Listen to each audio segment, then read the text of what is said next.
Salutare oameni buni și bine v-am regăsit la un nou episod. Astăzi am să fac unboxing la Elite Trainer Box Pokémon Sword and Shield Brilliant Stars. Ia hai să vedem ce este aici. Nu mă, dacă uit. Așa. Frumos. În fine, o să vedem mai încolo. Să vedem și aici.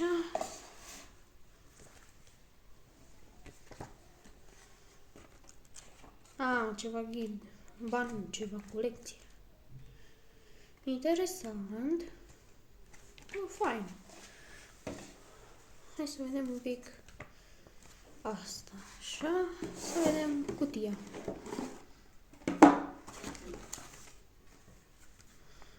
Card Game Rules. Interesant.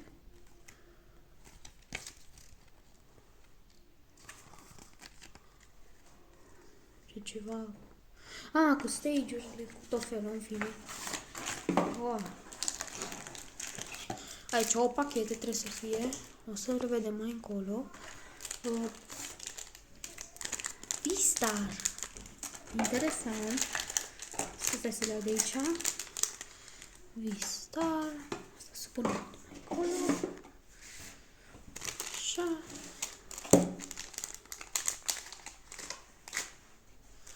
Să vedem și aici ce este. Aici cred că sunt cărți, mai multe cărți. Nu știu, random. Ceva... Nu mai știu cum se numea, din aia de făcut reclamă, în fine, și aici... aici să bagi cărți, cred că. Sau ba nu? Nu știu nu știu cum este chestia asta. Se vede aici că... Nu se poate. Deci pentru ce? Ceva de genul? Nu cred. Atunci pentru ce sunt astea?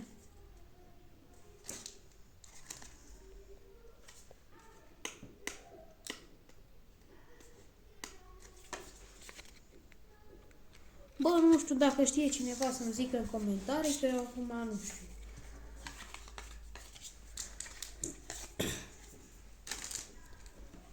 Le punem încolo. Aici ceva o să deschidem puțin mai încolo. Astea cred că sunt alea în care se bagă cărțile, că scrie că ceva să bagi cărțile. Să scoată numai una să vedem. Da? Din ăla transparent și ceva de genul intră. Bă, foarte frumos mi se pare.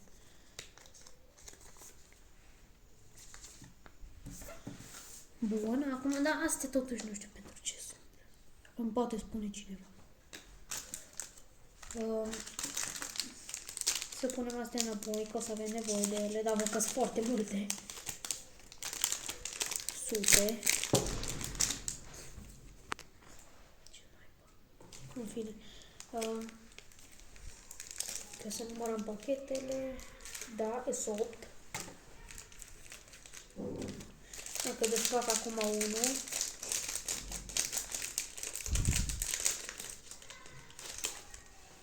Zero pun de aici. Și bun. Înainte să deschidem acest pachet, vom pune puțin pauză. Și hai să scoatem cărțile. 1, 2, 3, 4. Și să vedem ce pică. Energie.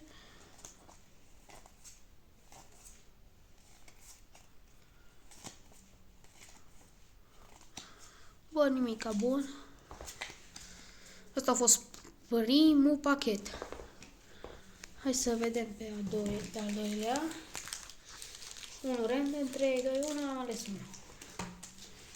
Bun.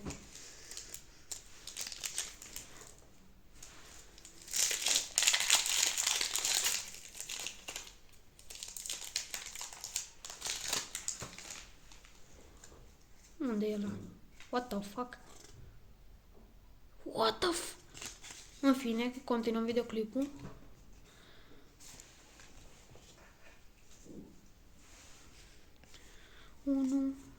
2, 3, 4. Energie, bun. Bă, până acum e tot în regulă.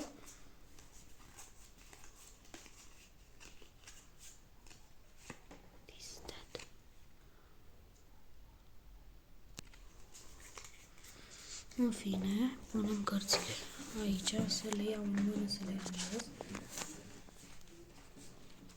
Doamne ferește.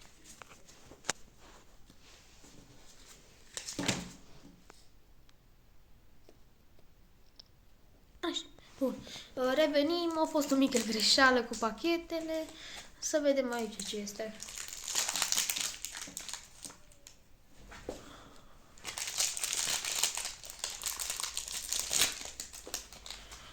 Bun. Să vedem. Iară? Ce dracu? În fine.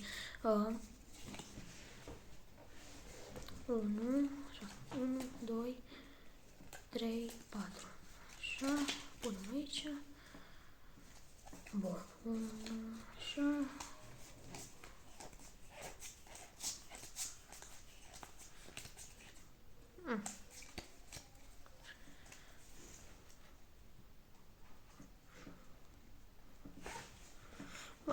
Sper că nu aceeași greșeală.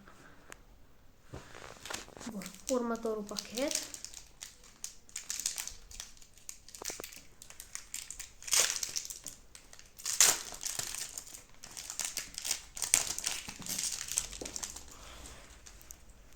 Bun.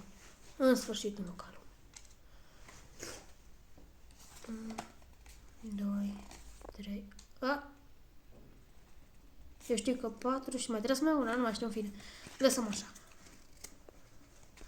Uite ceva mai rar. Ce ziceți? Să lăsăm aici. Aici, scuze. 1, 2, 3, 4, 5, 6. Hai că poate. Interesting. Hai că e mai special, o lăsăm aici. Restul tot aceleași căcaturi.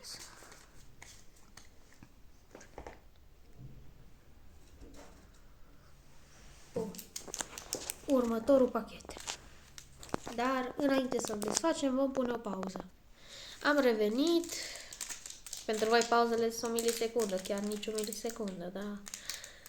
Pentru mine durează un minut măcar.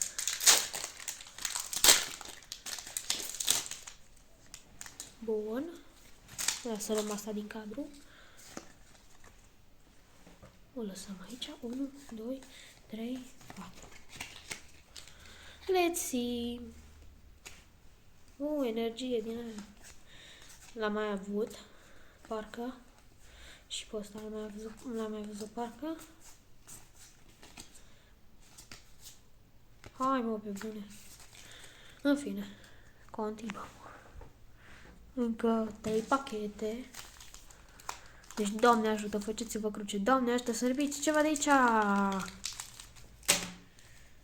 Cred că unul o să-l las pentru un short. Ăsta ce mult probabil. Atunci mai rămân astea două.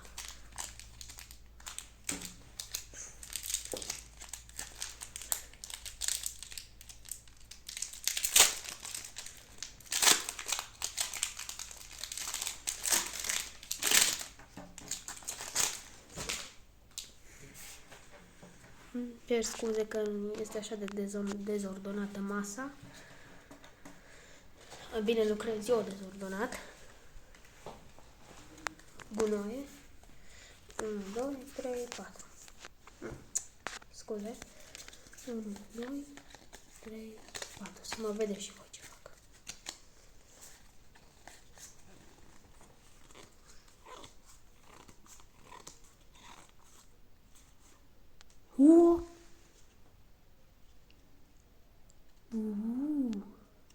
Asta chiar că e fain. În fine, asta îl păstrăm aici.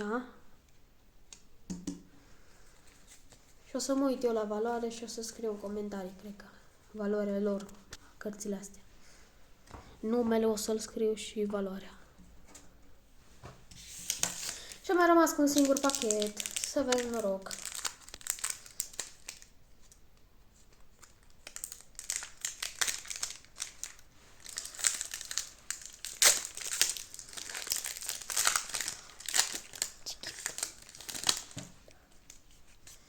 Bun.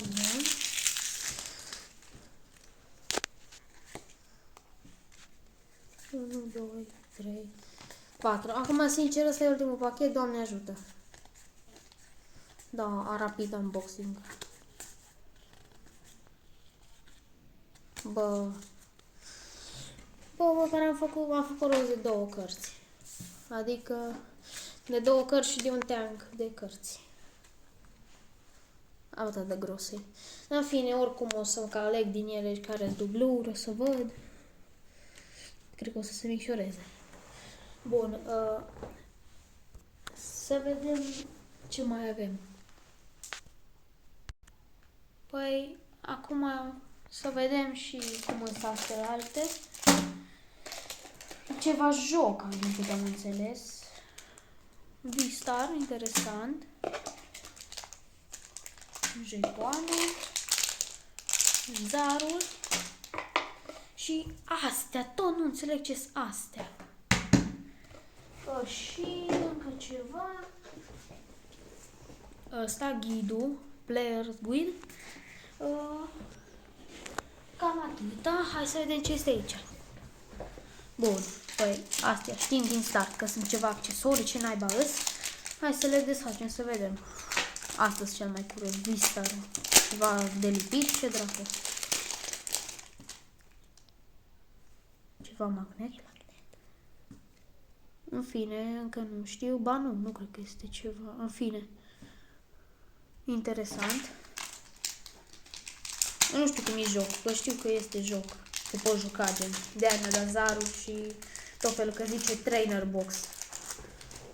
În fine, cu jocul o să vedem în ceva manual, ori în ăsta, ori în ăsta. Le păstrăm deocamdată aici.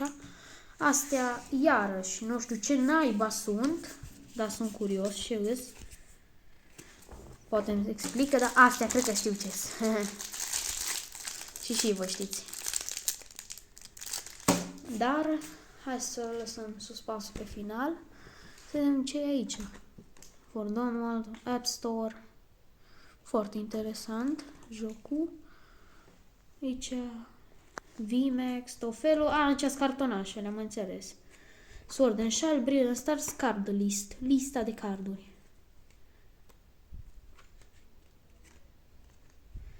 Și ce se explică, cred că în 100.000 de pagini. Eu sunt curios de ăsta. Let's see your hands. Bă, interesant. Vă dați seama că nu o să citesc tot. Uite. Card name, card type. Aici la trainerele. Aici la Pokémon. Aici stage-ul, dacă aici evolution from Pokémon. HP-ul aici. Foarte interesant. Vreo 350 de lei, așa că nu prea interesant pentru portofelul meu. Și aici v-am explicat cu cărțile acolo să bifezi, gen.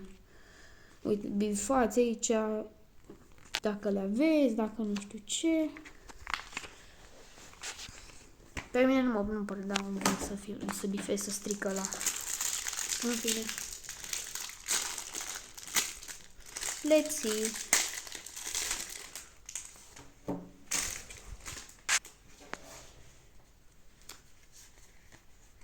Mama, să nu spui că tot-eți numai... What the fuck? Sorry. Pe bune, numai energii? Dacă e joc. Am uitat. Dar sute de mii de energii!